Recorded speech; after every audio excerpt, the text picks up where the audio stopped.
If it looks like a duck, swims like a duck, and quacks like a duck, then it's probably a duck.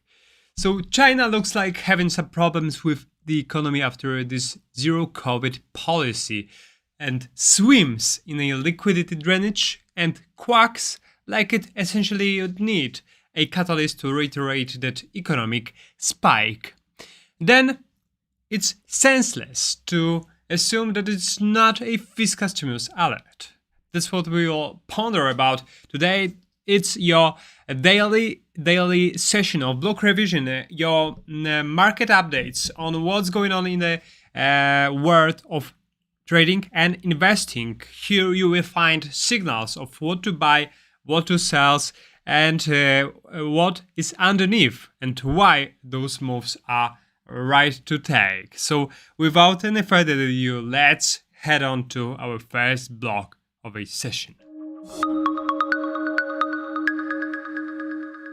So economy view is the thing that starts over with what the Fed is focusing on. So right here you can find that the publication out of St.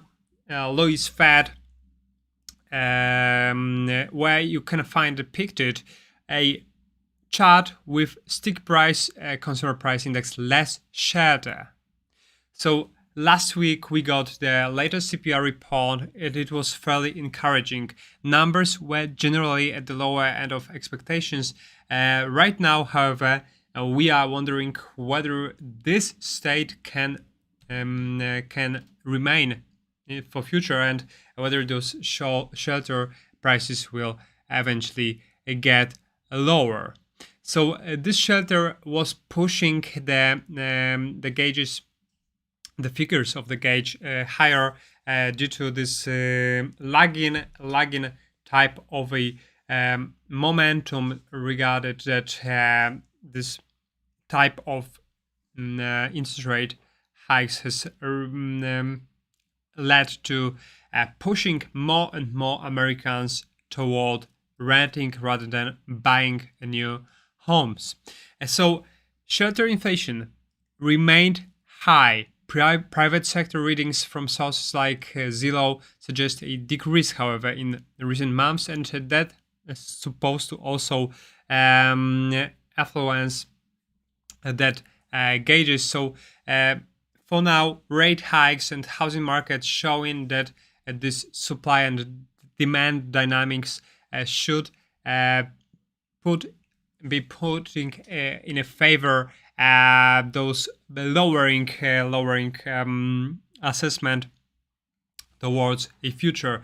Also, even though this unemployment rate is still favoring growth of a gauge, it's just merely one factor that's impacting this hiring prices higher, with those wages even surpassing inflation.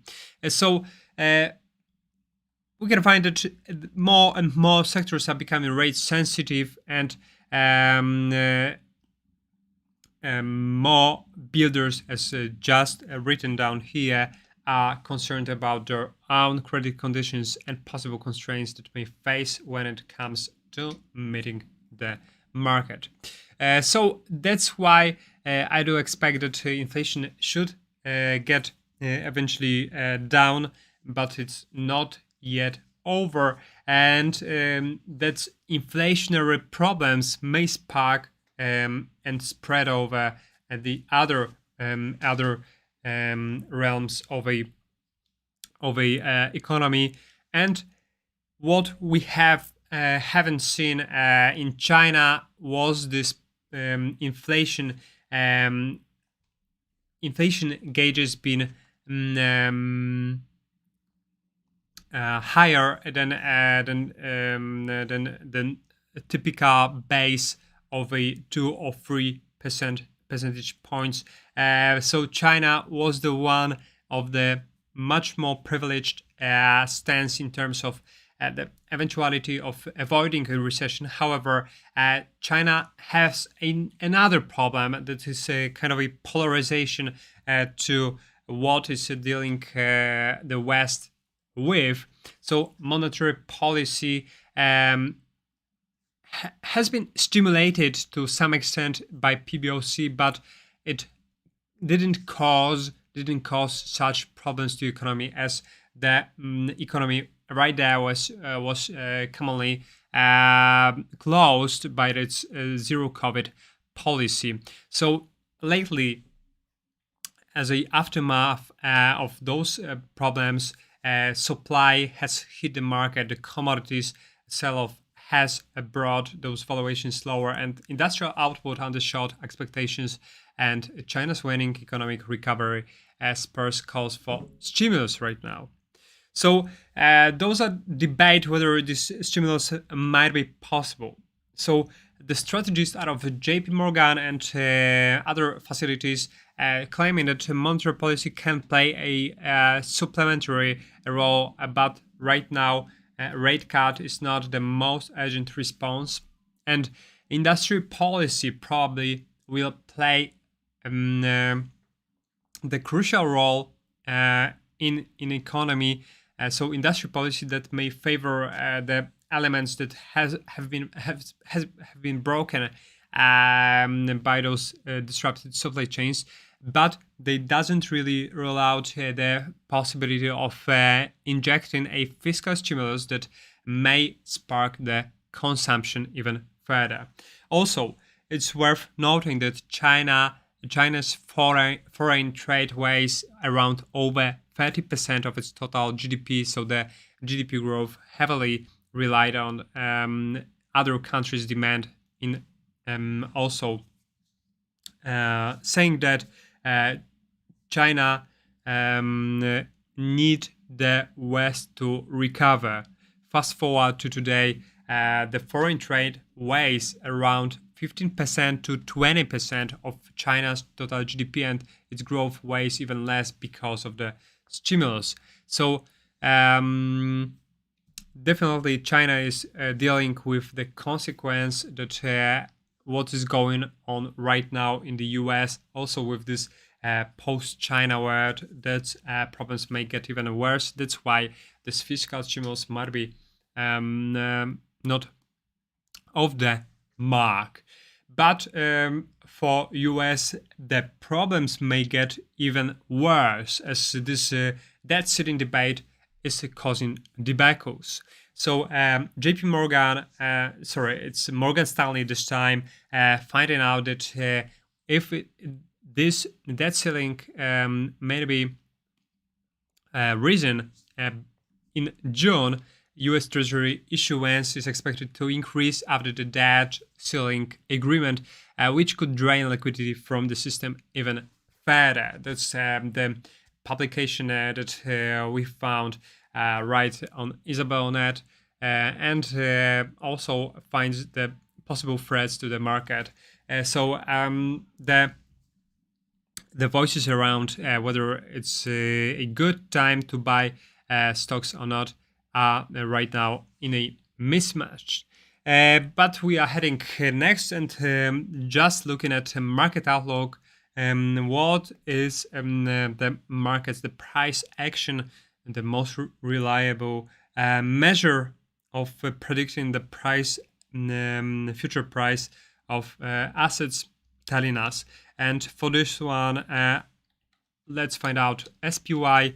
I'm just switching windows in order to show you what's going on. So SPY right now is really at a overhang. There is a kind of a balance between supply and demand right here, with very low price action. So right here we can find that SPY might be having some more problems with reaching another highs, as remaining that long within this area is just causing some troubles. However, underneath we can find there is still a ton of demand that we can find that may become a possible support in terms of a possible slide lower. So for now, SPY is still remaining in this upside mode as long as we are still above this 200 EMA line. So another spark, I guess it might be the end of rate hikes eventually being announced by the Fed, but for the confirmation, we still need to wait by June. In terms of US 100, I mean QQQ, in terms of this Invesco trust, we are still trying to reach the previous highs, but it's kind of difficult, as on a weekly chart, we are about to get this free fatty, but that's what most of the market is awaiting right here. That's why it maybe revert right before it and consolidate within this area. I don't find the QQQ as to be the very nice risk reward bet, right? And now it's rather a wait and see approach being strictly advised. All right, but we are just jumping back and talking about fundamentals. So is it now the best time to buy? The question is. But as a reminder, we are live, so if you have any questions, just put it in comment section below or in the chat. Just running. So is it the best time to buy right here? So taking in consideration previous 91 years, we can find that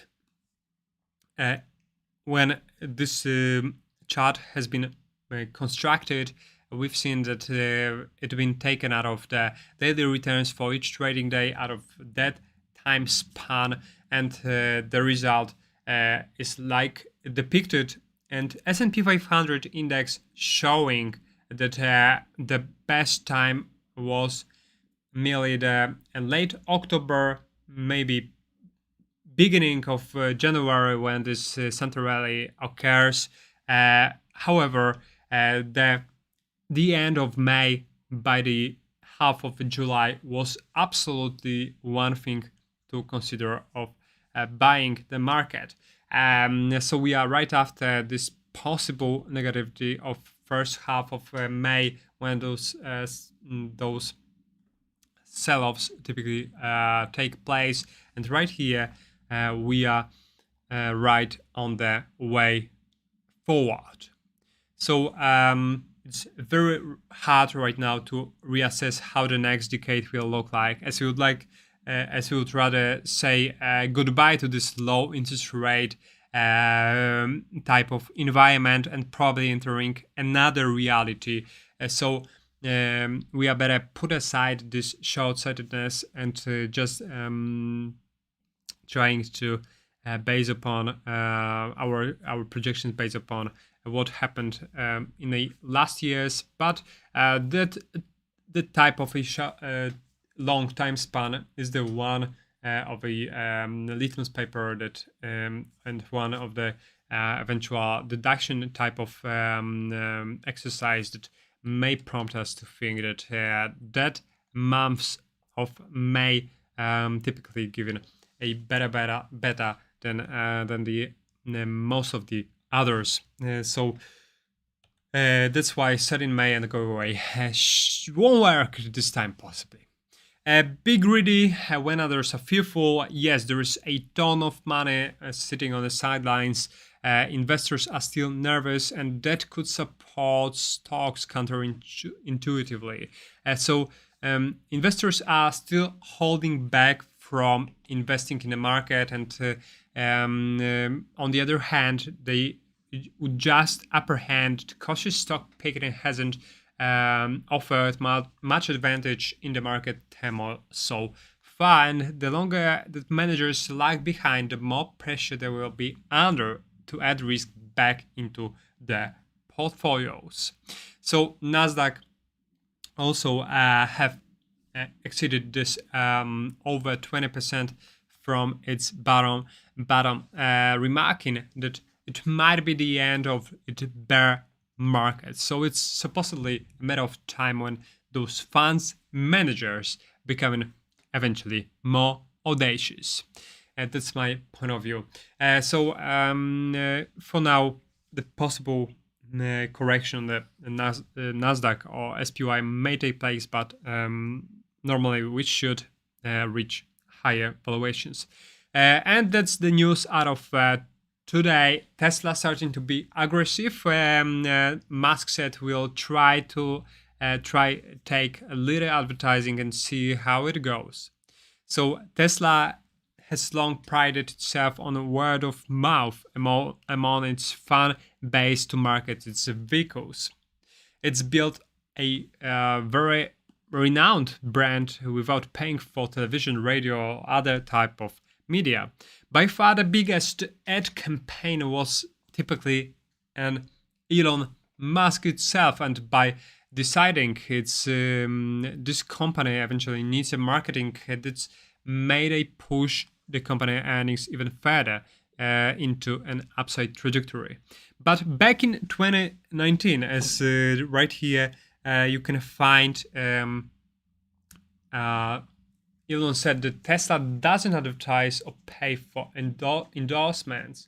Instead, they use that money to make the product great. So does it mean that right now the clouds are over Elon and Tesla, and Elon Musk's image is losing, as Tesla also have tried to avoid the recession on EV market by discounting its car prices?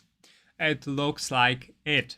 But anyway, listen, many companies are starting from marketing and developing its products afterwards. Elon Musk started the other way and it succeeded. So why not to take this another ace in the hole and eventually reach for stronger marketing? Maybe it needs to just reach another base of clients, and supposedly me as the other majority of market participants believe that Elon Musk will once again surprise the public with its extraordinary and ingenious ideas along the way, and Tesla is nowhere from going off the market.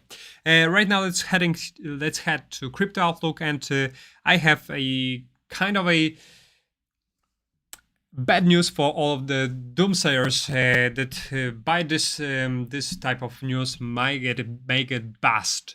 In August, Tether said that it would soon publish filings on a monthly basis in terms of its audits, but it didn't take place by now. USDT is this one of the centralized stablecoin that has been one of the major single point of failure for the whole industry, and there were speculators that were just debating when this USDT and whole crypto market will eventually collapse. But right now, even though many of other projects have been suffering a demise, Tether is standing still, and we can find also the new type of audit that a third-party attestation of the 81.8 billion reserves back in its USDT token as of March showed that around 69.3 billion of the collateral supporting USDT was stored in cash and cash equivalents. So it means that right now the black swan for the crypto won't possibly work out, at least in the scenario of many short sellers were betting for. So also Mr. Arduino, that's the CEO of the project, finds that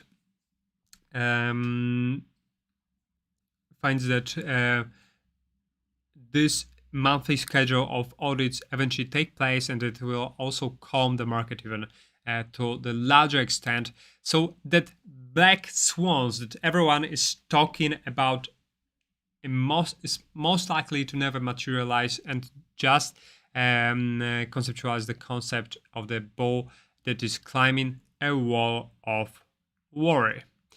So that's a ticky bomb that never dispose, at least for now. In terms of price action of Bitcoin right now, another alarming thing I wanted to point out is this head and shoulders pattern that right now is materializing, and this volume is absolutely disgusting. Right now there is no literally buyers that are trying to buy Bitcoin at those valuations, and it means this this leg down should develop in a even larger spectre. In terms of market movers, let's find out what's right here I got for you. And right now, economic downturn for the euro area. Once again, Germany, ZTW, that's what I just mentioned yesterday, but hasn't really get back to. Economic sentiment index is reverting once again. So German's index, if we just show up DE40,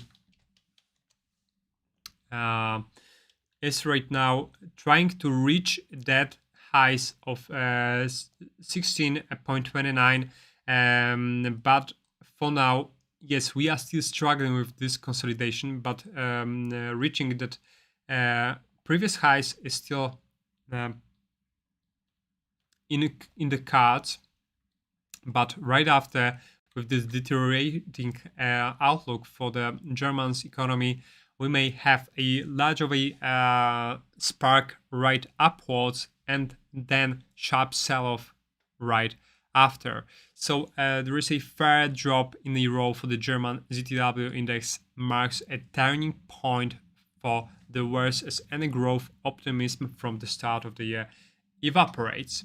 And recession in Germany is possibly not yet a base case, but the economy has been tiptoeing around one since the fourth quarter. And right now, another weaker data should bring such a corrective move that may brought even up to 10 to 15% of valuation. So we are still awaiting for some other data regarding the economy, and we'll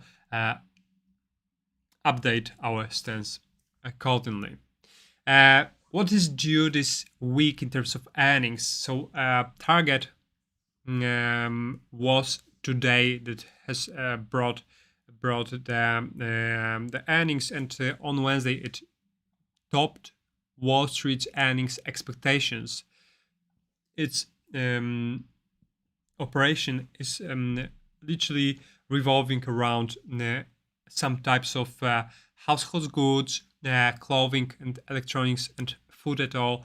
But in many of those sectors, it's seen a slowdown. So Target is right now moving more into the food types of products rather than other discretionary ones, and that's possibly a good move. We are right now suffering still from this growth caused suffering from this slowdown. I meant caused by this hiking interest rates, and that where we can find that consumers under pressure. However, tomorrow we have a Walmart and Alibaba that is yet to give us more outlook on what is on with the global customer, and that's why I would stick to the earnings reports right tomorrow. Also, we have a Cisco's earnings tomorrow. That's I wanted to point out. that Cisco earnings may reflect trends in enterprise spending on technology, also on what's going on with networking infrastructure, and what about digital transformation initiatives comes up. We are expecting the earnings and revenue to go up. Otherwise, it might be a shock to the US 100 and other major indexes related to tech stocks.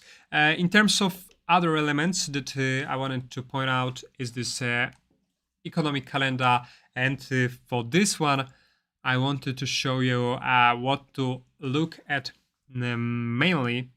So we are at time of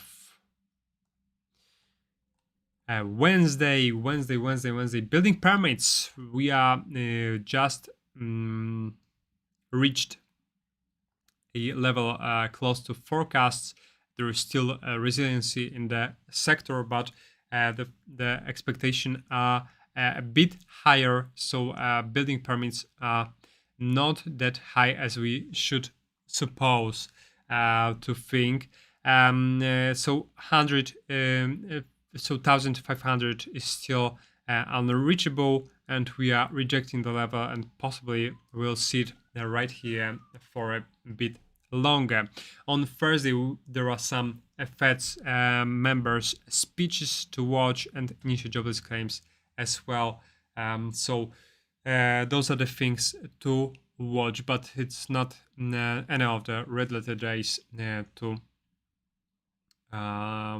that.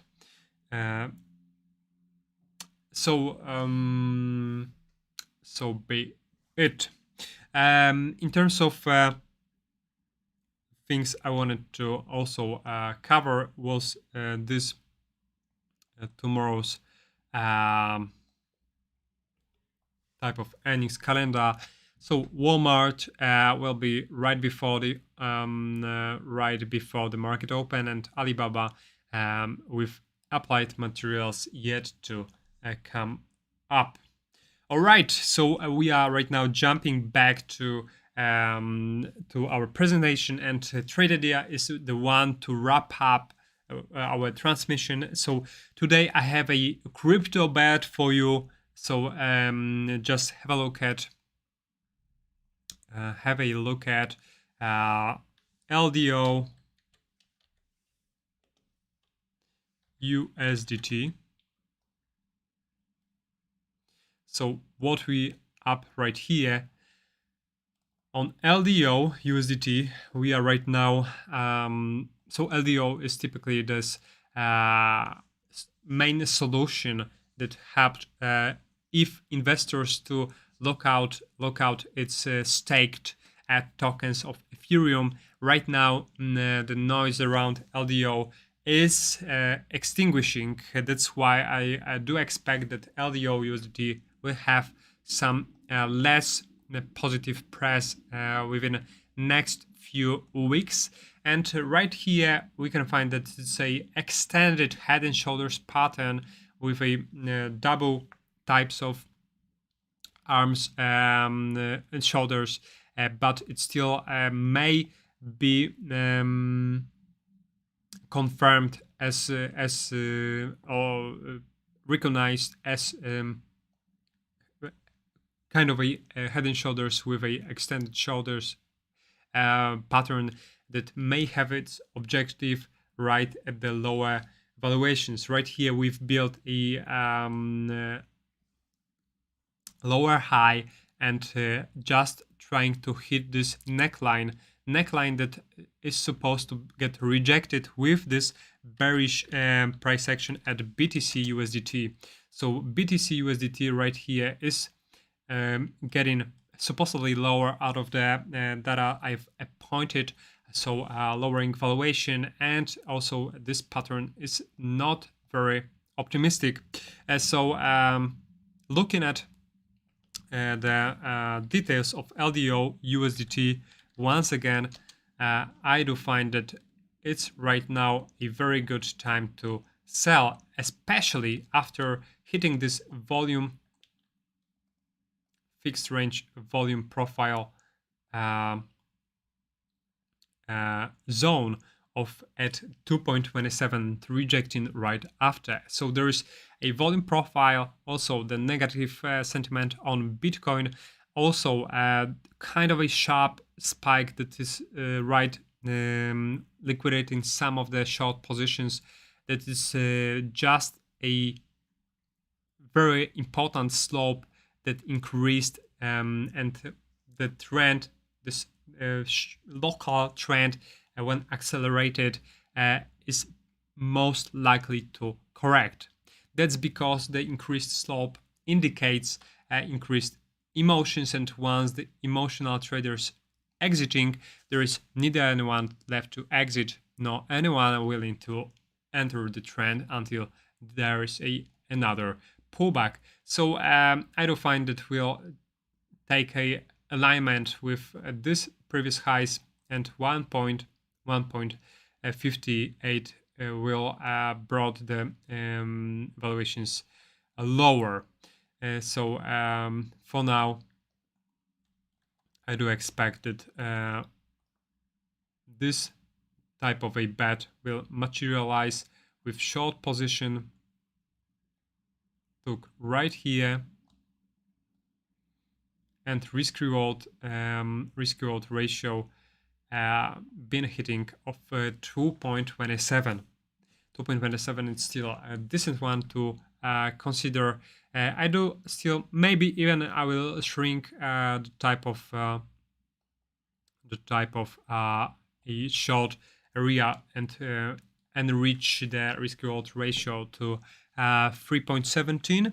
As I don't expect the price to hang on right at this low, at this high levels. So I would expect LDO USDT to play as this, and the possible entrance I do find within anywhere between this blue box. So if you are watching this live, you may consider entering right now, but as always, remember about setting stop losses or alerts otherwise. So that's it in today's episode. Thank you very much for sticking around, and for the next episode, I'm inviting you tomorrow at 8:45, 9 a.m. East time, as always. So have a nice day, and bye.